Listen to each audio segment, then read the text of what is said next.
Hi, everyone. Welcome back to another segment of Breaking the Chain with Caitlin, a digital story Vodcast. Each episode, we explore unique roles of various healthcare workers relating to infection prevention and control practices. I'm your host, Caitlin Cosgrove, and today we'll be talking about the importance of keeping our healthcare system clean. Now it's time to welcome our guest, Karen. Hi, Karen, and welcome to the show. Hi, thank you for having me. Thank you for being here. To start us off, what is the role of environmental services in the healthcare system? Well, the role in environmental services, or we call it EVS, is keeping people safe. And that's by being proactive, preventive, and progressive in relation in infection prevention and control practices in a healthcare setting. So now there's a leadership, and then there's the frontline workers within the environmental services that requires knowledge and have to be reliable in performing infection prevention. And they need to know, basic microbiology, evidence-based cleaning and disinfectant practices, handling multiple waste streams, floor care, linen handling, and distribution. And all of this contributes to infection prevention and control because there's different strategies. So the EVS department, as I said, a lot easier than saying environmental services. The EVS department is responsible for creating a clean, safe, and pleasant environment for patients, residents, staff, and visitors.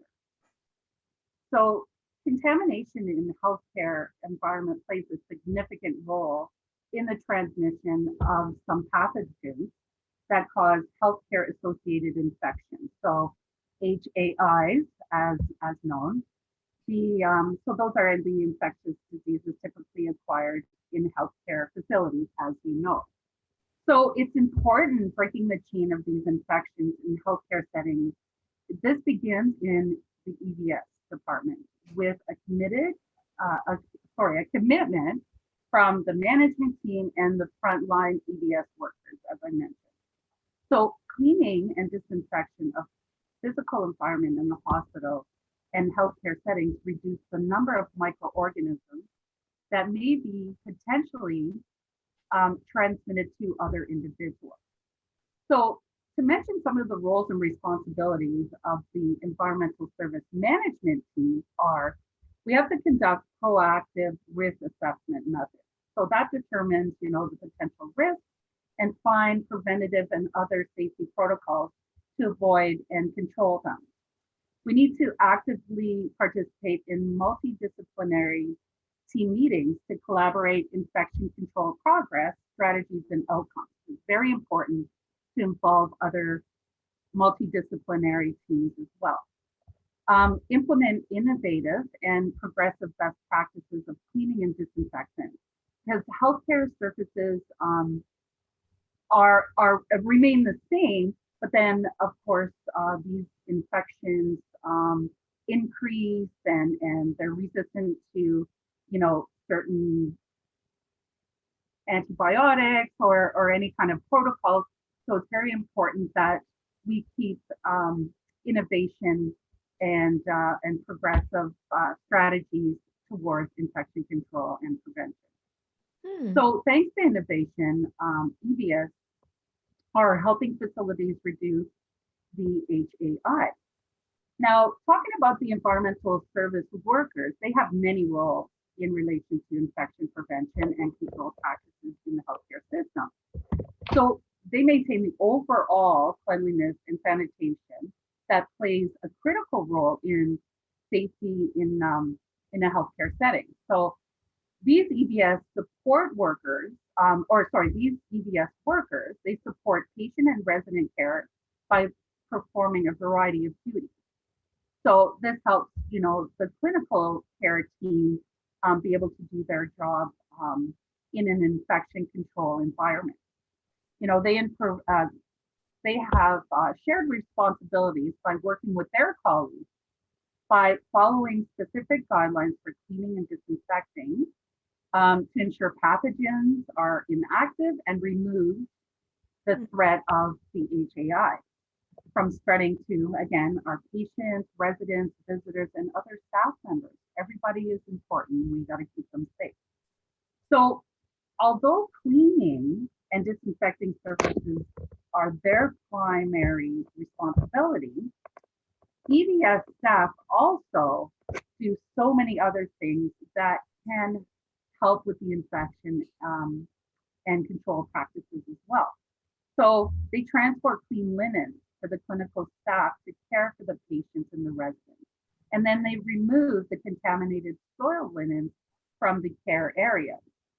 They remove waste streams and replenish the collection containers. They replenish hand sanitizers, hand soap, paper towels in hand hygiene stations. You know, they stock the PPEs for healthcare staff to use during any routine or additional precaution care. They restock surface disinfectant wipes for clinical staff to disinfect their high-touch areas that they use. They also conduct floor care, removing potential harmful pathogens that can become airborne, which can contaminate surfaces and or infect people. So these are all additional examples of responsibility in relation to infection control and prevention practices.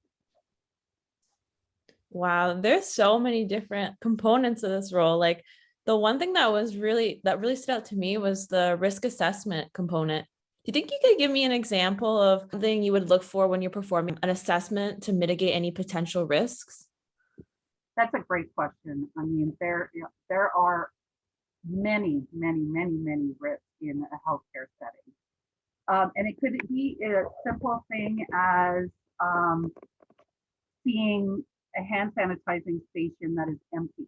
You know, I mean, that could be just some simple little risk, simple little task that can be done, but it does pose a risk because then staff are not able to perform proper hand hygiene.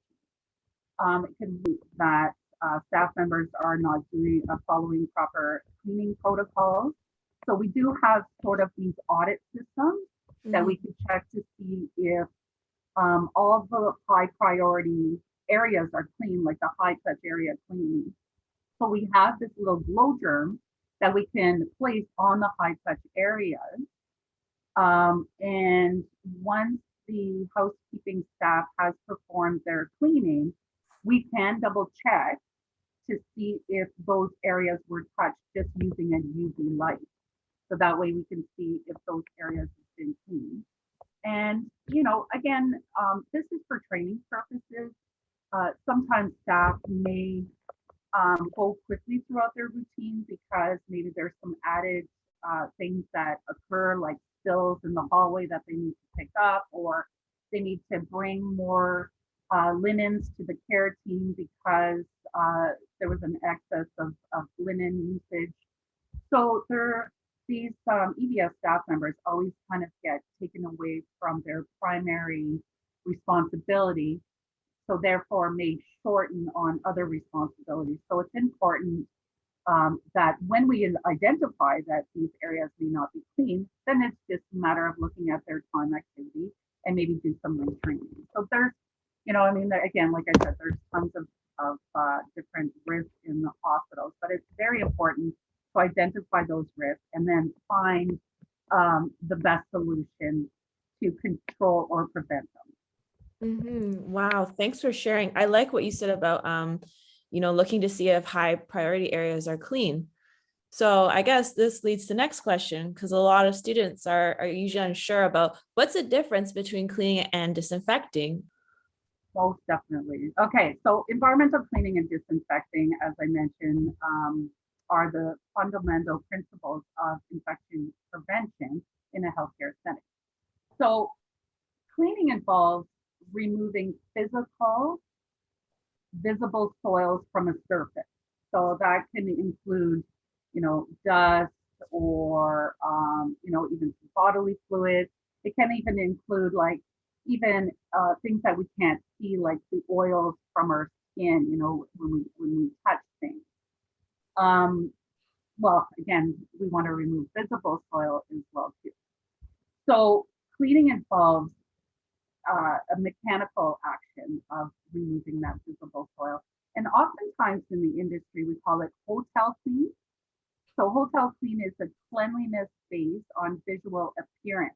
And it is the first step to the cleaning and disinfectant process. Surfaces visible of soil can, as I mentioned, can include dust, dirt, and even bodily fluids. So a surface needs to be cleaned of visible soil before disinfectant is applied. The effectiveness of a disinfectant is reduced by the presence of soil particles, especially organic matter, such as the bodily fluids I mentioned, oils, and even food. So organic matter will inactivate a disinfectant once it's applied, causing the surface to potentially be a source of spreading those germs that we mentioned earlier. So disinfectant, again, looking at all the different types of disinfectants, it's very important to use a disinfectant that is approved by the Canadian government, and it has a DNI number, which is a disinfectant identification number.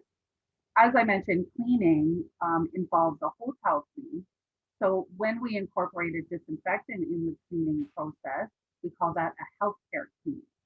So a healthcare clean is, in addition to a hotel clean, by removing the visible soil, as I mentioned, disinfectants are ineffective or lose their effectiveness if there's some visible soil present. So healthcare cleaning objectives are reduce or eliminate infectious contamination, as I mentioned. In addition, by providing a visual clean environment and then disinfecting that environment. This requires, in addition, the performance of an increase in frequency throughout the cleaning, as well as the use of a disinfectant. So areas that, so we need to clean the visible soil, then apply disinfectant, and then of course we have to take into consideration the frequency of cleaning. So as I mentioned earlier about the high touch areas, the high point areas, they need more of a frequency of cleaning and disinfectant because our hands are the ones that are the transient to these HAIs, right? So now, when we're looking at frequency of cleaning, there's three factors that we have to look for in the frequency of cleaning. And there's a stratification, a risk stratification matrix that was developed by the PIDAT, and it's in the best practices for environmental cleaning for prevention and control of infection of all healthcare settings in the third edition. So the frequency of cleaning and the level of cleaning are dependent upon risk classification of the healthcare area to be cleaned. So number one is the probability of contamination with pathogens. So if there's an area that has that's heavily contaminated with bodily fluids, and that is routinely exposed to large amount of bodily fluids, that would have a higher risk, meaning that needs cleaning more frequently, of course. The vulnerability of population to the environmental infections. So the care units that maybe take care of, like maybe the burn victim, burn patients,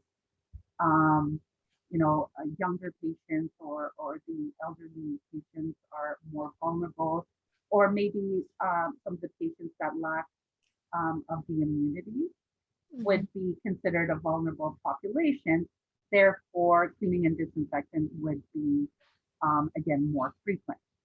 And then, of course, the third one would be the potential of exposure. So high-touch surfaces, as I mentioned, is key to cleaning and disinfecting for the control and the prevention of infection in a healthcare setting. So surfaces that are frequently touched with hands should be cleaned and disinfected more often.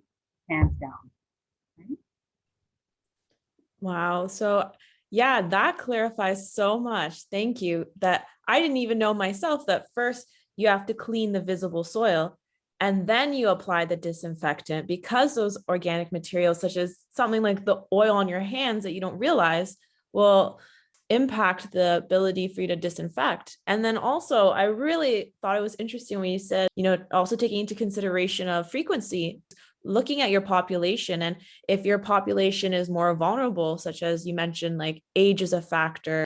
And to end off, what is the most important practice healthcare providers can do to reduce contamination and the spread of infection within a healthcare system? Well, that's a great question. Again, hands, right? So the most important practice in healthcare for healthcare providers that can reduce the spread of infection within a healthcare setting is hand hygiene. Number one, okay? That's hands down my hand hygiene. However, healthcare workers can collaborate in these efforts by different infection and prevention strategies as well too. So as I mentioned, all of the different things that the environmental service department does, we need to educate all the staff, all the hospital or healthcare staff on the infection prevention.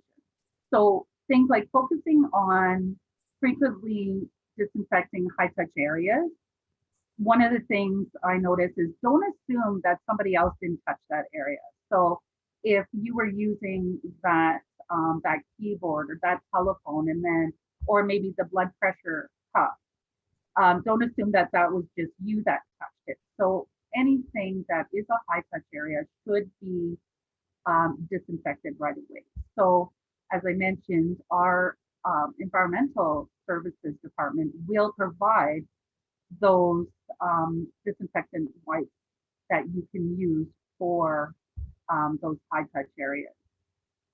Be mindful of waste streams by disposing waste in proper collection containers, such as needles in the sharp containers, right? And the wrappings, the empty IV bags, or soiled gauze that should go in the garbage, that to ensure that they're not just left forgotten in the care areas that can cause contamination as well too. Minimizing clean linen, minimize handling clean linen. So when clean linen is clean, you want it to be used clean for your patient and your resident. So touching it as less as possible.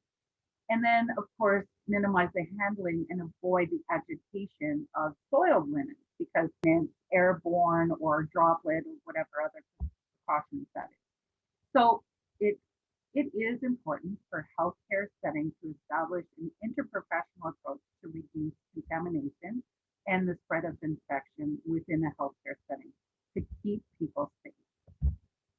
Wow. Thank you so much. There's so many things that we know, but we don't, from a holistic lens, like the hand hygiene, and also not assuming that the area before you was disinfected, like a keyboard or something. Like for me, a blood pressure cuff that I use all the time, and ensuring that we dispose the linens like you said, and to be mindful of like how many times, to minimize the number of times we handle these contaminated items such as the linen.